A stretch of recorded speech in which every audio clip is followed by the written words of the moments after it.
You were so clueless. Whoa! Which is not a song from this musical, but it is what my brain thinks of every single time. Also, I know the beret looks horrible, but this is how they wore them in the 90s. Thank goodness I only reached a maximum of 5 years old in that decade, because honestly, none of this is working for me. Oh my god, hey, welcome back to my theatre-themed YouTube channel, or hello to you if you are listening on podcast platforms. I'm not even going to begin to attempt to describe the outfit that I have on right now to talk about the new musical stage adaptation of the popular 90s film Clueless. Now, I finally saw the show towards the end of last week. It recently opened at the Trafalgar Theatre here in London's West End. This is a really interesting show because it's been in development for quite a long time. I'm pretty sure there was a version of it that had workshops, readings, whatever, with an original score. They then pivoted to an off-Broadway production years back starring Dove Cameron, which was a jukebox version, which incorporated, I guess, perhaps songs from the film's soundtrack or songs from the era, not unlike Cruel Intentions, which calls itself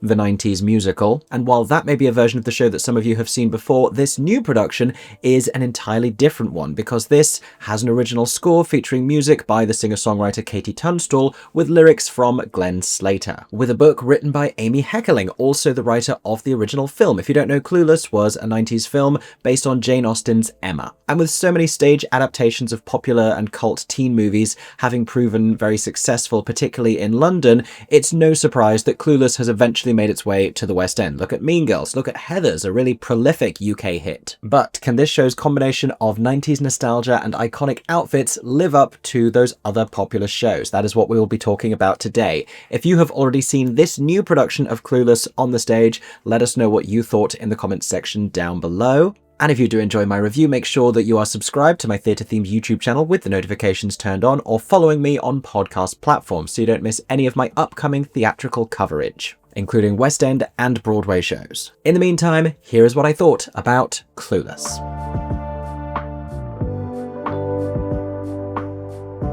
Now, to make it super clear where we stand right at the beginning of this one, I still have not seen Clueless as a film. I know, listen, it was brought into the world the same year that I was, and I haven't yet gone back to rediscover it. I've seen a lot of films that were very similar from the years that followed. I've seen Get Over It and 10 Things I Hate About You and Mean Girls and Bring It On, some of which are already stage musicals, others of which are in development to be. But Clueless essentially, I think, never really landed with my slightly older sister, and by extension, I never saw it. So I'm not really going to be able to talk about how this works as an adaptation, but that does mean that I can talk about how it works as a standalone show. And I think regardless, all of these musicals, even if they're based on iconic films, and even if many of the audience members are there to enjoy a nostalgic fondness for that film, I think they still ought to be able to stand on their own 2 feet for people who don't know the thing that it's based on. And in the world of screen-to-stage adaptations, musicals based on films, particularly based on this genre of film, this definitely sits alongside them in terms of how it works as an adaptation. Tonally,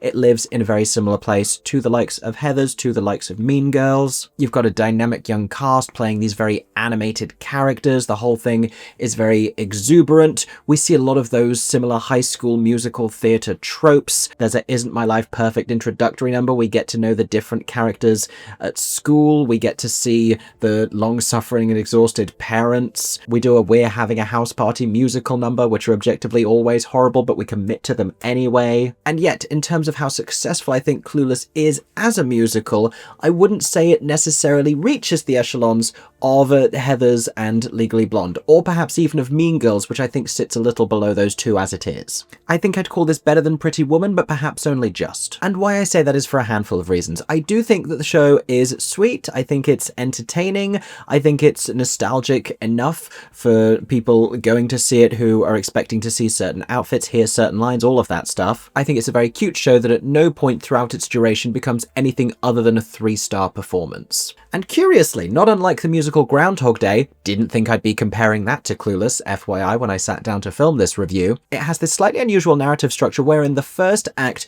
doesn't offer us really anything in terms of stakes. It's all cute and fluffy and paper thin, and the second act has a decent amount more substance to it. Interestingly enough, when I say the first act has no stakes, there's an iconic moment from the film where Cher Horowitz, our protagonist, is held at gunpoint, and it's hilarious to me that we go from nothing really mattering to an entire robbery at gunpoint. Like, there's no stakes and then suddenly gunpoint robbery. And you could amount this shift between the first and second acts to Cher kind of gaining an amount of perspective and a little more depth as a human being. There's a little bit of a reckoning that happens as she realizes that the way that she navigates the world and the way that she tries to manipulate everyone around her, we'll talk about the plot in just a moment for those of you who have no idea, as she realizes that this isn't necessarily going to be feasible or a fair or right thing to do. But we've seen this happen elsewhere and never to the detriment of the show's two-act narrative structure. In fact, it's a pretty common trope within a lot of those musicals that I already mentioned.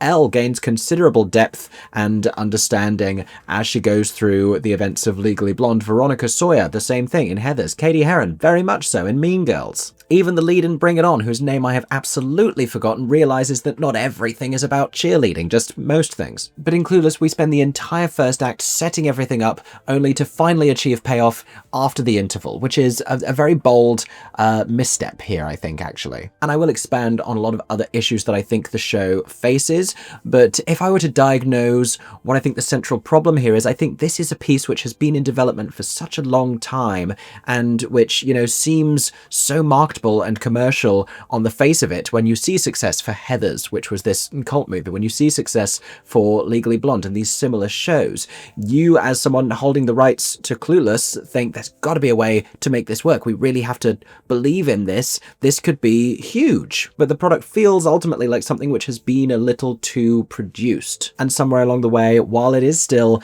entertaining and crowd-pleasing, it has lost a certain amount of its heart and whatever the sense of its story is meant to be, whatever it is meant to convey. It has lost the ability to land emotional impact. It becomes a showcase for really talented young performers performing a plot which you quickly come to realize isn't anywhere near as satisfying, nor as entertaining, or as funny, or any of those things as the rest of those movies which have since been brought to the stage. And I had a nice enough time. I enjoyed myself at Clueless. It's a really easy watch. Its problems did not glare at me and disrupt me like they do in other shows. But I just wish that I had smiled more. I wish that I had laughed even at all, and I wish that I'd felt something. Anything. And not every show has to have a substantial emotional impact. Some musicals get to be a milkshake, and that's fine. But this isn't a milkshake with any real flavour. This, unfortunately, is milk.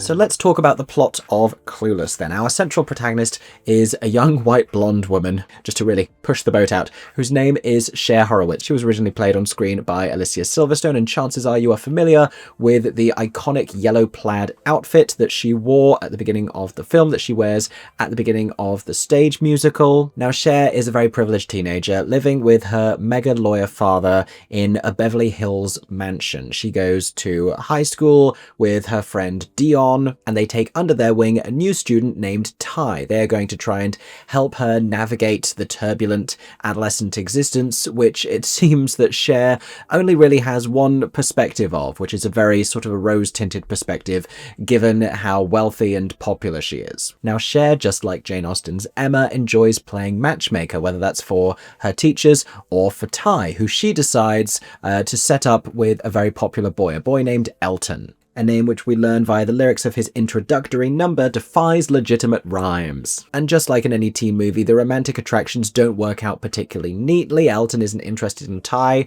Ty likes someone else. Cher starts dating someone in the second act because she hasn't come to terms with feelings that she has for yet another different person. It's all very interconnected and messy until it isn't. The other key player here being Cher's former stepbrother named Josh. That is to say that their parents were married for a time, aren't anymore, but her father is still supporting his academic study because he's trying to be a lawyer. Now, Cher and Josh sort of despise each other, I think. I'm going to segue here into talking about some of the storytelling issues that I encountered with this show as someone who has not seen the film. I'm given to understand, because she tells us as much, that these two are not on great terms. They have a sort of traditional sibling dynamic where they get under each other's skin. They can't really stand each other. He finds her vapid and ridiculous. And the problem problem that I had with that in the musical is the dynamic really isn't clear from the offset. There seemed to be far too much warmth, far too much instant chemistry between the two of them, and as a result of that, every subsequent interaction was a little difficult to place. And not that it's meant to be this major revelation when they begin to realize that they feel differently towards each other than they suspected, but when it's basically there from the start, you wonder what the whole point of even doing the show is. And while we're talking about storytelling issues here, that isn't necessarily the biggest, because Cher, for much of the first act, is going around doing what she perceives to be good deeds. And, you know, she's overreaching and she's overstepping on more than one occasion, and she's trying to engineer people's lives on their behalf, because everything in her world is meticulously organized and color coordinated and everything is perfect and pretty. But in and amongst that, there are also a lot of very earnest and heartwarming things that she does. When Josh mentions offhand that he is struggling to connect with the slightly older lawyer interns who are working for Cher's father, she suggests that they're probably hungry and have been made to work very hard and haven't been fed well, and that Josh should bring them pizza and that would get them to like him. And it works. She's really neither as vapid nor as thoughtless as the reckoning which comes at the end of the show seems to suggest that she is. She isn't a character who we feel needs this great comeuppance. She's not Katie Heron at the start of the second act of Mean Girls. She's kind of Elle Woods the whole way. Like, certainly there are things that she can learn about the world, but she's always been a nice person. Finally, when it comes to all of the other supporting characters and everything else that's happening at the high school, this is storytelling issue number 3. And I feel as though I've mentioned this before in another show. We have a slightly smaller cast size here than you might see certainly in the likes of Mean Girls. And it's one of many reasons why I think the show is actually quite capable of going on tour after its time in the West End and could do so quite neatly. But as a result of that, I don't know if we have enough people to illustrate the cliques at play in the high school ecosystem. Because when Ty arrives, Cher wants to acquaint her with the best class of students and encourages her to stay away from those who are beneath them, except this is only represented by one skateboarding individual, and because we don't have that many people on stage, everyone is still at the same house party. And that group, a group which eventually comes to accept Ty and even suggests lyrically that they might ostracize Cher, although that is not really explored, nor are their feelings about her previous to that. That group seems to contain a whole array of high school characters, including like anxious looking nerds who seem to walk amongst the popular kids. Like, there simply aren't enough people on stage to depict a hierarchical sense of high school clique. Or if there are enough people on stage, then they just don't seem to bother. Which again, and this is the whole problem with the show, takes away a sense of meaning and a sense of impact, because it doesn't make a difference whether Ty becomes popular or not. Not at this school, where like these 8 people all have lunch together regardless.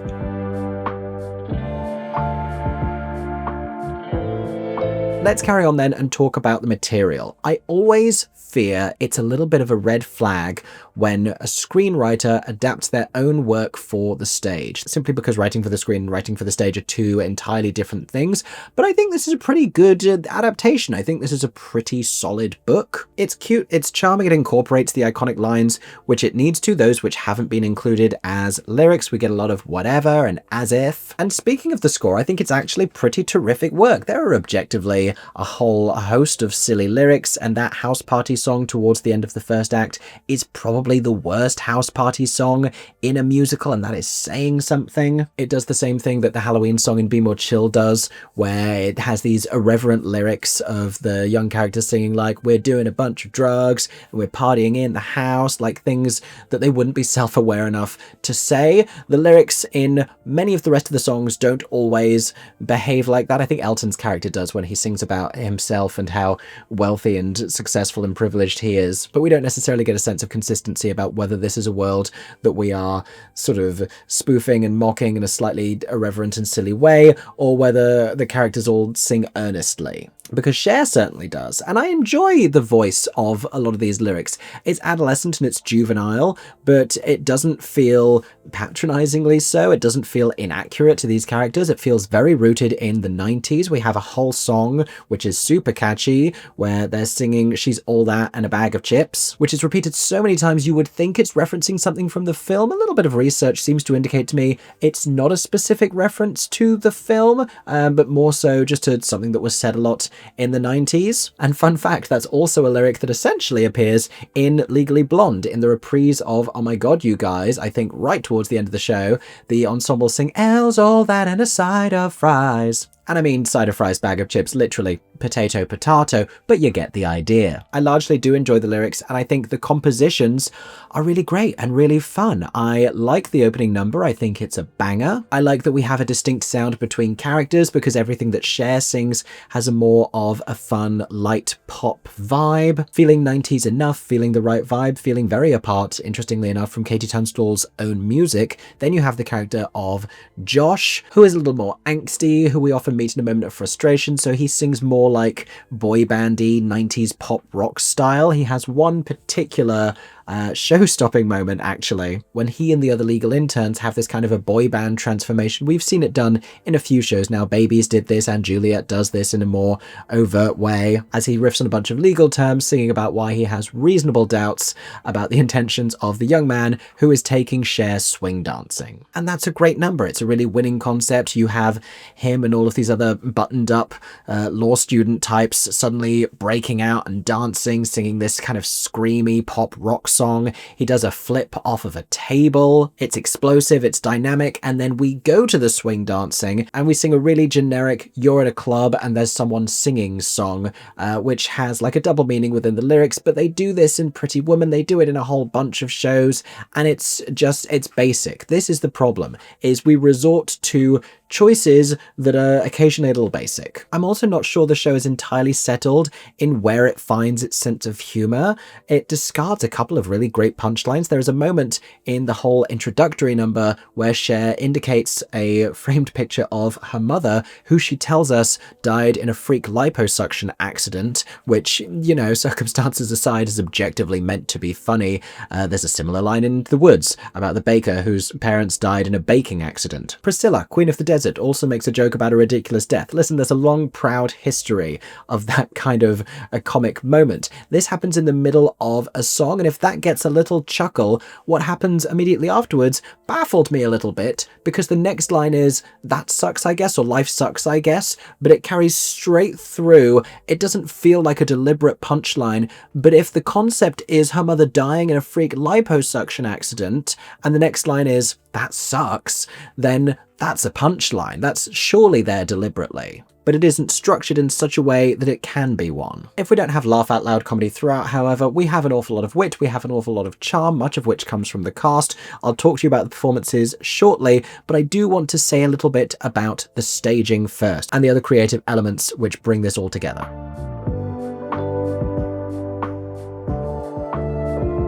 So this has been directed by Rachel Kavanagh, who is having an objectively very busy year bringing films to the stage as musicals. She's going to be working on A Knight's Tale very shortly, and I think it's staged and directed with a considerable amount of whimsy and charm. I do think there's a little bit of conflict present about whether to do it in an entirely earnest way or a more irreverent one, but so many of the creative choices, particularly the design choices, I think are really brilliant. The costume design is by Paloma Young. We very quickly see Cher's extensive wardrobe, and we see these brilliant outfits, and she's changing between iconic outfits throughout the show, and there are so many different costumes, many of which nod directly to the original film, but it's so deliciously 90s, and it's vibrant, and it's colourful, and it's stylish, and it's very Beverly Hills. The set design is from Makiko Susie McAdams, and for the most part, everything is staged within the context of Cher's Beverly Hills mansion home, and it sort of expands and it morphs into other settings. There's a sort of a suggestion of a palm tree print across the walls so that it can feel like inside and outside.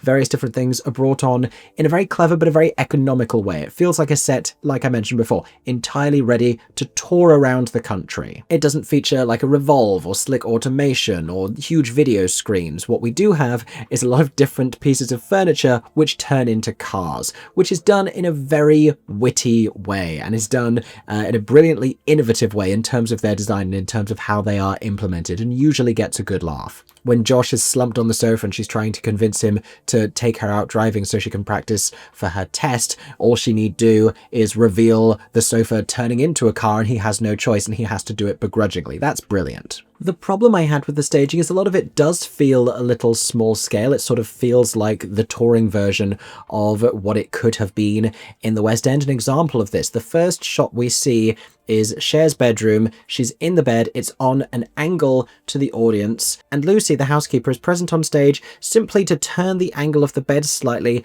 and then walk off stage. And this is the very first thing that happens before anyone says anything, before the lights really come up. But we see this moment of just like, adjust the bed and leave. It seems like something that might be happening in a tech rehearsal where the bed isn't turning properly. And I assume that's not what I was seeing because they don't have a revolve on that stage. I assume that is just part of the blocking that Lucy, played by Imelda Warren Green, that track begins with turn the bed and then leave. And if you don't have automation and if you don't have revolving set pieces, then just have the bed be facing forwards. Yes, it's very the beginning of Hairspray, but if that's what you want to start on, like, you don't have a set piece that can do that, so don't lie to me and try to convince me that you do. It looks silly to have her walk off the stage like that. That's the problem. A way that you could fix that without having set pieces that revolve and do clever stuff like that by themselves is to lean a little further into the idea of everyone doing stuff for Cher and her having all of these people around in order to make her life as privileged and beautiful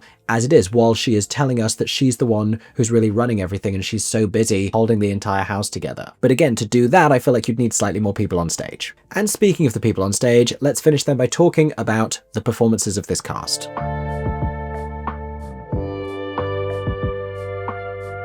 Now, the shining light of this entire show, Emma Flynn, who is playing Cher. What a remarkable star-making performance this is. She is sensational. This is a proper Star is Born on the West End stage moment.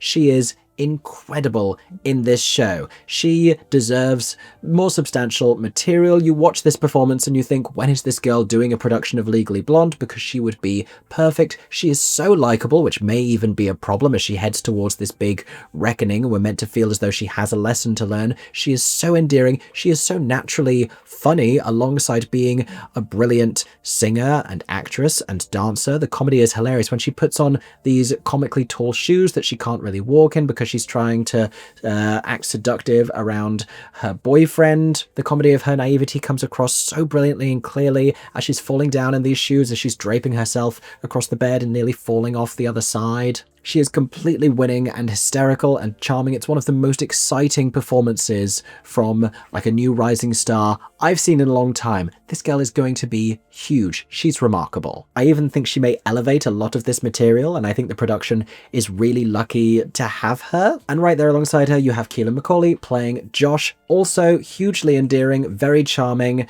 That Reasonable Doubt song that I mentioned when he is fronting this kind of angsty pop rock boy band moment. That's brilliant. Terrific pop-ready vocals, really lands the comedy moments when he gets them. I'm not entirely convinced by the early characterization and who exactly Josh is meant to be, and I think because Cher is such a personality and so lives in her own carefully curated world and is so meticulously performed, I think we need a stronger sense of exactly who he is and who he is in contrast to her, because at the moment it feels a little like he's playing the straight man to her cartoon character, like he's playing a comparatively more normal guy because she lives a ridiculous privileged existence and he's baffled by it, and perhaps that works better on screen. But here everyone's a little more animated and a little more vibrant because of the nature of musical theatre and everyone bursting into song and doing these high energy 90s dance routines from choreographers, and because he has an eventually cartoonish trajectory, he may as well bring more of that energy at the beginning, exactly who Josh is meant to be. Or if he is completely exhausted by her, then that needs to be dialed up as well. Because at the moment it feels like he just tolerates her with a little mild indifference. I do, however, think he is another very exciting emerging talent with a whole host of skills, including but not limited to flipping sideways over a table. Next, I want to shout out two staples of the supporting cast, Ryan O'Donnell and Imelda Warren Green. They, between the two of them, play 8 roles. I would say taking on all of the adult roles, but Imelda also plays a student at one point as well. And they are chameleons on that stage. I didn't recognize Imelda, whose work I have enjoyed many times before in Kathy and Stella Solve a Murder. Didn't recognize her until her second scene in this show. Thought that Ryan O'Donnell was at least two people until halfway through the second act. The distinct characterizations that they bring to each of these roles are so brilliant. They are putting in the work to make sure that this story moves forwards, and they are also hamming it up with considerable comedy chops. Back to the younger supporting cast, there's a lot of really great talent there. China Rose Frederick is very funny as Dion. She kind of disappears from the show for extended periods at a time, but we enjoy her a lot when she's there. Ramona Lewis-Malley is very sweet as Ty. I wish the material afforded us a little more of an insight into her perspective on everything that's happening, because it has the possibility of being just a little more heartbreaking, because she arrives as a new student and Cher sort of enforces this personality change and this change in her aesthetic, and she immediately starts talking to a guy, and it's clear they have a lot in common, and Cher pulls the two of them apart. But despite Ramona's heartfelt and charming performance, our relationship to Ty, because of the material, remains superficial. Then projecting confidence and charisma, you have Elton, played by Max Merzer, landing all of his material very well, and Isaac J. Lewis, who plays Christian, entering in the second act like a camp chorus boy from Guys and Dolls. A brilliantly well characterized, very witty performance. And those have been my thoughts about Clueless the Musical, currently playing at the Trafalgar Theatre in the West End. A cute show, a charming show, a nice enough show with a really talented cast giving dynamic performances, offering an entertainment factor certainly, but not necessarily equipped because of its material to stand up there alongside the other screen-to-stage musical adaptations from the same genre. Of course, whether or not this show will go on to enjoy the same success is something that we will have to wait and see. In the meantime, if you have seen Clueless the Musical on stage in London already, let us all know what you thought of it in the comments section down below. Thank you for listening to this review. If you enjoyed, make sure to subscribe to my theatre-themed YouTube channel with the notifications turned on so you don't miss any of my upcoming reviews, or follow me on podcast platforms. I hope that everyone is staying safe and that you have a stagey day. For 10 more seconds, I'm Mickey Joe Theatre. Oh my god, hey. Thanks for watching, have a stagey day. Subscribe!